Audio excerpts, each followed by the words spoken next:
Beaucoup de personnes ou parties prenantes peuvent intervenir dans un projet, que ce soit pour prendre des décisions ou pour réaliser les diverses actions.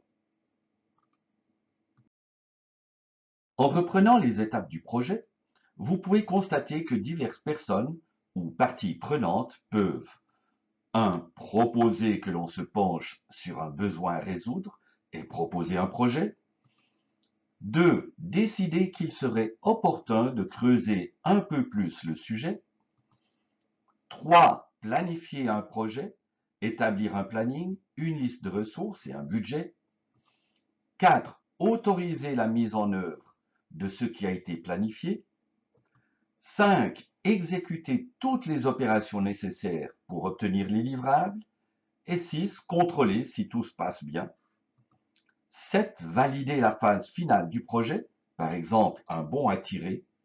8. Analyser les leçons apprises pendant le projet et ses effets, ses impacts.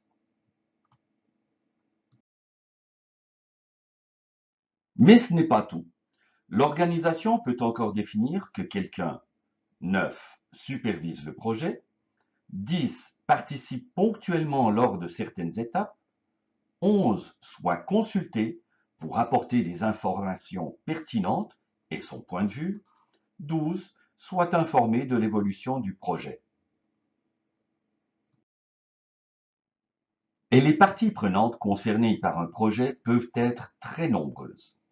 Dans cet exemple, pour un simple projet de formation, il n'y a pas moins de 10 parties prenantes, ce qui impliquera diverses responsabilités de réalisation ou de prise de décision, et un nombre encore plus élevé d'interactions entre ces diverses parties prenantes.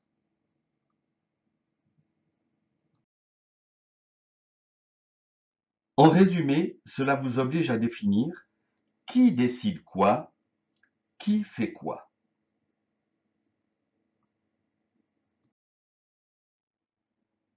Ce n'est pas une tâche forcément aisée, mais il y a une solution, une matrice de responsabilité. C'est un tableau à double entrée que vous pouvez construire ainsi. 1. À l'horizontale, listez toutes vos parties prenantes, que ce soit des personnes ou des groupes, une partie prenante par colonne. 2. À la verticale, listez les différents paquets de travail, que ce soit des activités de support ou de réalisation, un paquet de travail par ligne. 3. Pour chaque ligne, posez-vous une première question. Quelles sont les parties prenantes impliquées dans ce paquet de travail? 4. Puis à chaque intersection d'une partie prenante impliquée dans le paquet de travail, posez-vous une deuxième question. Quel est son rôle? En utilisant une ou plusieurs des options de supervise à analyse. Vous pourrez trouver que cette tâche est ardue, surtout pour un grand projet avec beaucoup de parties prenantes.